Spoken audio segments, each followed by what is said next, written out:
Welcome to Global Village Show. My name is Ahmed Kassim. I'm the host of your program. Today we have two great guests, Ron Robinson, Director of Management Emergency for the City of Medicine Hat, and also Teresa Dinino. She is the superintendent in school in Medicine Hat. Welcome to the program, both of you. Pleasure. Ron, could you please tell us a little bit about yourself? Sure. Married 39 years to my best friend Susan, two wonderful children, 4 grandchildren. Former fire chief, almost 35 years in the fire industry, and just retired as of October 9th of 2012. We moved to Medicine Hat from Saskatoon in 1976 and fell in love with the city of Medicine Hat. And of course, one of my passions is public safety. So naturally, I find myself in the wonderful role of giving back to the community through Director of Emergency Management for the City of Medicine Hat and Southeast Region province of Alberta.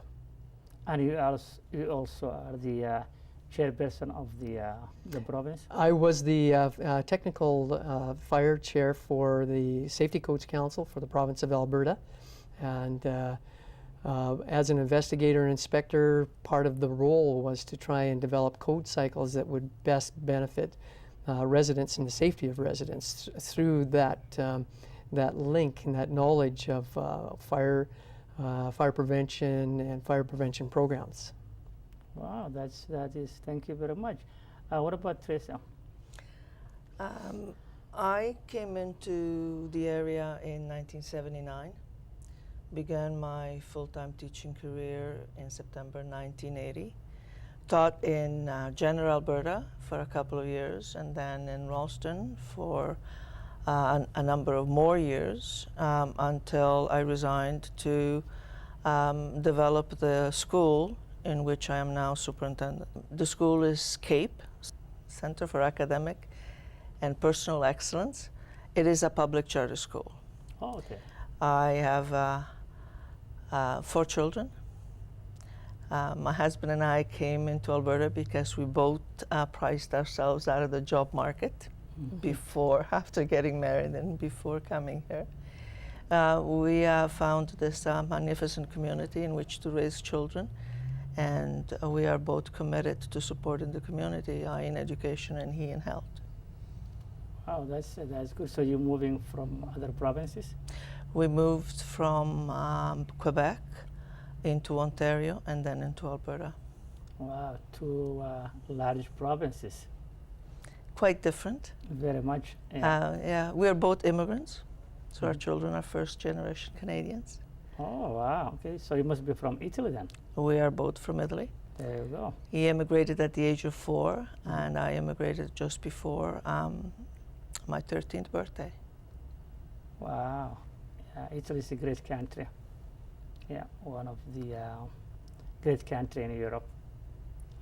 Could you tell us a little bit, Ron, about when the agency was formed and reasons behind why it was formed? In the early 70s, it was decided that under the Disaster Services Act, there was a need for an agency that would look after the needs of the residents during any disaster or any incident of scale. In the 70s and 80s, there were plans that were developed, and it was in the early 90s that under the leadership of the City of Medicine Hat City Police, it was made a decision to develop a regionalized model for disaster services. And in 1995, the first regional emergency management plan was signed by all 3 municipalities. Wow, and you coordinate all the other agencies then? So at that time, it was determined that the need for regional collaboration would both be beneficial under a program that the province of Alberta had in place. So there was the impetus to actually develop the regionalized model was funded through the province. So naturally, the memorandum of agreement was designed to, allocate thresholds whereby an activation of an emergency operations center would occur who the respective authorities in each municipality would be, so that the autonomy existed with each of the municipalities to activate their own respective plans. Wow. So it's been for a long time then, since 1970s. Indeed. Now, of course, under the Disaster Services Act at that time, there were a number of ambiguities that existed in terms of authority. What is a state of local emergency? What is a state of emergency? How do you recover in the event of a disaster within your communities? Now, the City of Medicine Hat and region have experienced a number of incidents. We've had 4 1-in-100-year events since 1995. 1995, 2002, 2005, actually 2010 and 11, we had a flash flood. We've experienced a pandemic in 2009, each of which required a serious amount of collaboration between Sudbury County and the town of Redcliffe to come together and to really coordinate resources to mitigate and the impact of these disasters on our community. Wow. Teresa, coming to this area of Alberta, coming from Ontario and Quebec, what challenges you faced when you came to this cowboy land? Very different from the East, which is very much multicultural for a long time. I think the biggest issue for me was the vastness of the environment.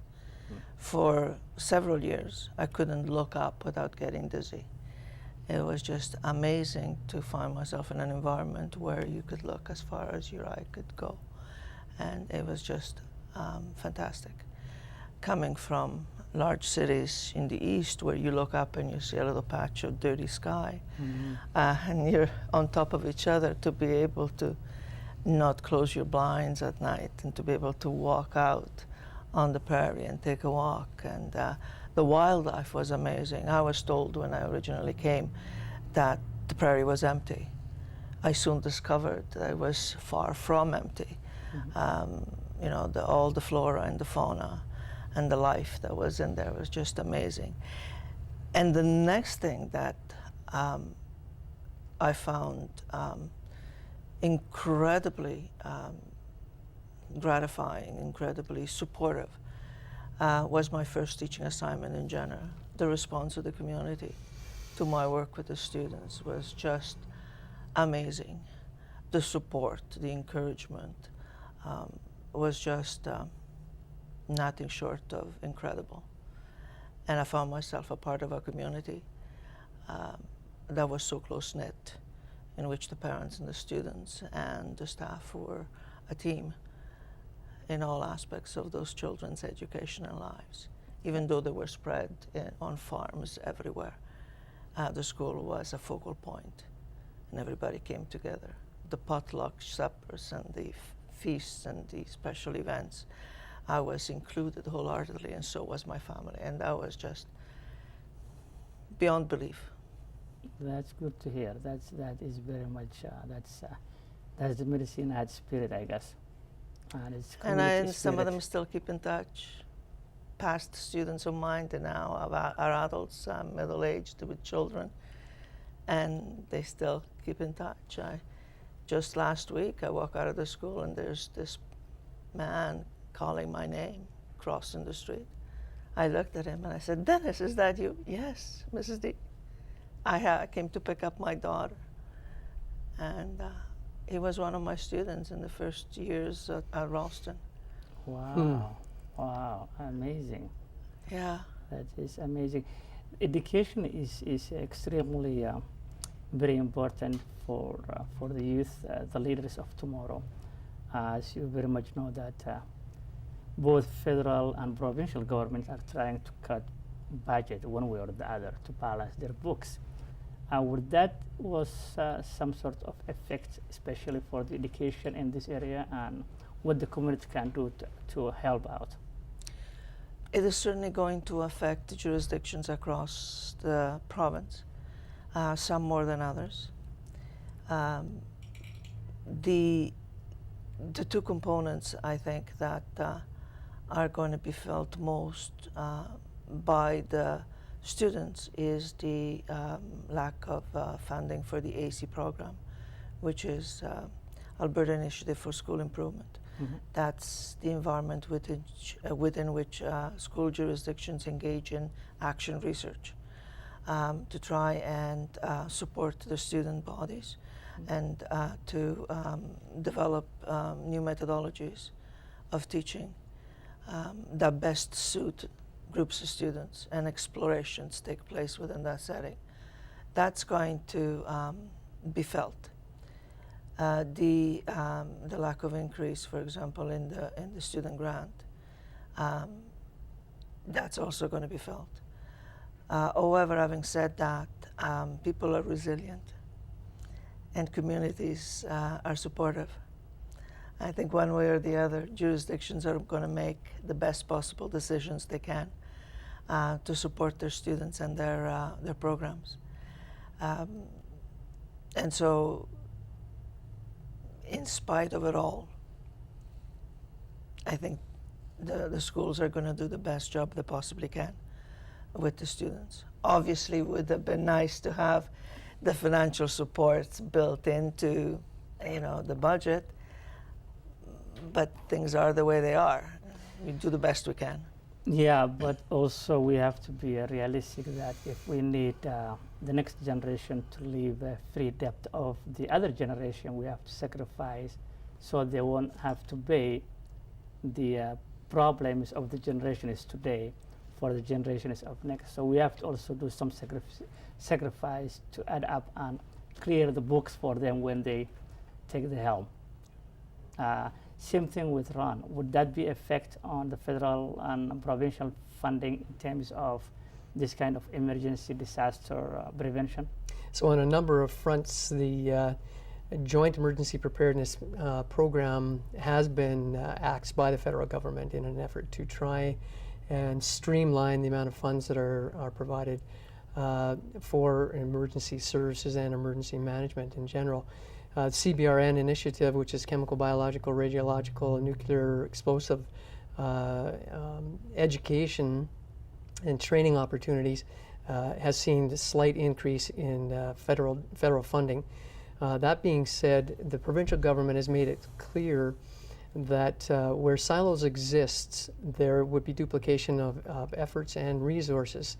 And so Doug Griffiths, Alberta Municipal Affairs Minister, has made it clear that where regional collaboration can come together in certain areas of the province to benefit the residents so that we don't duplicate resources, that we effectively and cost effectively run our respective business units so that we can use more creative means in which we come to the response and needs of the community through 4 pillars of emergency management. And those 4 pillars include preparedness strategies / mitigation strategies, because there's a 25-to-1 return on investment there. So for every dollar we spend on developing preparedness and mitigation strategies, prevention and mitigation strategies, there's a $25 return.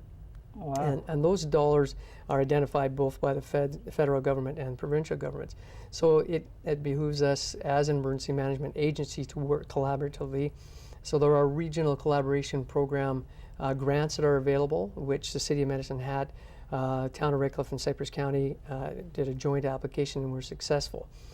So despite the fact that there are less funds available overall, where collaboration exists, the government is going to support those kinds of initiatives because the benefit is obvious for residents and for taxpayers alike. Wow, that is true. That is true indeed. Teresa, a lot of today's immigrants are not from the Anglophone side, obviously. Things are changing due to the labor shortage. Some time back, we used to have immigrants coming from UK, from English-speaking nations. Today you have other nations who English is second language, and that is very much affecting the schools as well. would the communication side of the youth at the school is a challenge, especially, and is there any support from the government in terms of the language? If you don't mind, I'm going to back up a little bit. When I came into the country, and I'm not going to say which year because it's going to date me, Yeah. there were no supports. Mm-hmm. Immigrants came in, the students were assessed in terms of past educational experience. Just a quick look at the number of years in school, and they were placed usually 1 or 2 years below that. I was to go into a grade 8, and I ended up into a grade 6. And basically what happened is you sat in the class until you learned, and then you integrated. Things have changed tremendously since then, for the better. We do have second language programs in all of the schools, to some degree or other. As a matter of fact, there is even a charter school dedicated to English as a second language. They have become leaders in this aspect of education across the country. We have second language students at Cape. We have a very multicultural community with young people from all over the world, for most of whom English is indeed a second language, and some of whose parents are not English speakers. So yes, it is a challenge, but we have the tools, and we have the financial supports, and we have the skills within the teaching profession to support those students and their families in the acquisition of the language and the culture.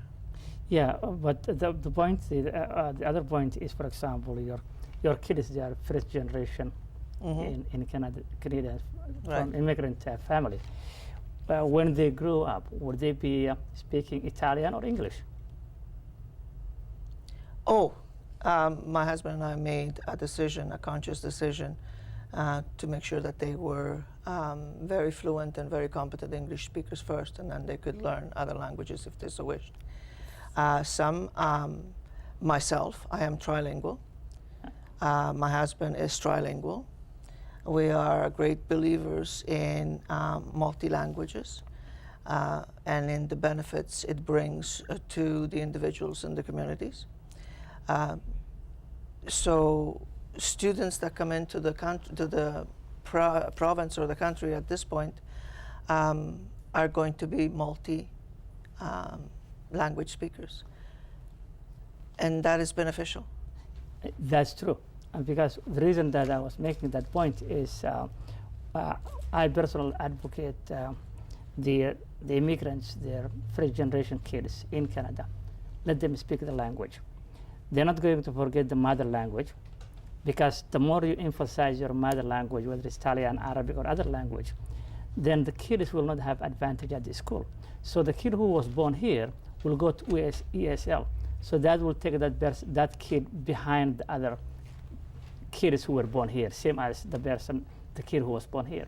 So that is a difficult, some of the parents that, you know what, if I let my kids speak English when they growing, my culture, my language will fade away. No, it's not going to fade away. So I was trying to explain group of people, and one of the persons says, you know what, I think I am sensing you are anti-immigrant. I'm just looking at it and I'm saying, you must be a color blinded. I am not anti-immigrant, I'm just telling you the truth. Let's give the kid the chance like any other kid. They were born here, their first language must be either English, if they were born other province like Quebec, French. Their language, their mother language, which any other language other than English, they will learn, they will not forget, trust me. And as a teacher, as a superintendent, I really appreciate the comment that you made, that it's always good to make that conscious decision for the kid to be given when they're a kid to speak the language that they were born into. And that's one of the problems that we have, is then you will have a kid going to ESL, that's again taxpayers' money, which that money can be allocated for benefit for other programs with beneficial to the community. That is indeed a very valid approach. And I've seen in my years in education and within immigrant communities, I've seen both approaches. I've seen the one that says my child will go out into the community and be speaking the language within the community, so English, and go to English schools and be fluent in that, and come home and speak the English language, which is what we have done. But I've also seen my peers who went to English schools, socialized with Francophones, and went home and spoke the Italian at home with their families and their families' friends and their neighbors, and have developed into polyglots. I do see some issues with that in terms of the fluency and the acquisition of the full language, because the language tend to bleed into each other. And it still happens to me after God knows how many years trying to learn English, where I cannot find a particular term I'm looking for in English, and I will revert to my Italian or my French. But I do strongly believe in the benefits that the polyglot approach brings. That was my one salvation when trying to learn English, is that I did have the other languages behind me, and I could go back to the roots of the words and figure out the meaning that way. I spent several years learning Latin, and so I had the basics of all the Romance languages, which were hugely beneficial to my learning English. English is not exactly the easiest language to learn. I'm still trying after a lot of years. That's true. So it's a parental decision. Yeah. I think there are pros and cons to each. Yeah. But in the end, I think what works best for the child. Yeah. So if the child can integrate into a social group that is English speaking, move into a preschool environment, obviously English speaking in Alberta, and move into school in Alberta and acquire strong language skills, that's fine, and retain the culture and retain the language of their native country of origin. Well, I'm glad our viewers will hear from the expert, because that is the common logic way that I see. And every family have the right to do whatever was good for their kids. And we should give the kid the tools that they can succeed in life. We can't just have the kid tie their hand back and then expect they will succeed. How the communication, you think, affects your emergency? Well, Ahmed, that is actually one of the critical questions that we ask ourselves in emergency management. As Teresa identifies, that we are in an ever-increasing multicultural community. Acknowledge the fact that given an event of scale or disaster, it's incumbent upon emergency management to have in place programs that will be able to communicate various languages and communicate through cultural uniquenesses. So we are in the process through the Regional Collaboration Program grant to develop 3 independent municipal emergency management plans. And in those plans, it is our strategy to develop language-based emergency management plans that will be available to various ethnicities. We anticipate roughly 8 languages that this will be translated into and available. Now that's going to be a process. It's not going to happen overnight. But the critical mass is to be able to communicate with people who don't necessarily know the English language and are struggling with understanding what does it mean to be in a situation that requires people to be prepared to look after themselves for 72 hours. We call that yo-yo 72, you're on your own for 72 hours. Because as emergency management allocates resources specific to the incident or multiple sites, we won't have enough resources available to look after all of the residents' needs. No, thank you. Thank you very much, Mr. Ron. I think you will be able to find a great people like Teresa or other people who from the community of medicine will be able to help out the language side. I do speak 9 languages, and it's obviously good when you have the the gift of speaking different languages other than English, American, Australian, which comes all to one language. I always joke with the people that they speak different languages. Well, that would be something that included in our strategy is to come to ESL classes and to identify and to listen to what their needs are specifically. And emergency management plays a large role in the development of plans. If you're not prepared, if you don't have a plan in place, you're not going to be able to activate in a moment. You're not going to have your preparedness or go kits that has all of those essential ingredients for life to move to a location where it's actually safe to do so. So that will be part and parcel of what emergency management brings to the table in the City of Medicine Hat and in the Southeast region as well. Well, we are very lucky to have you, both of you, on the program.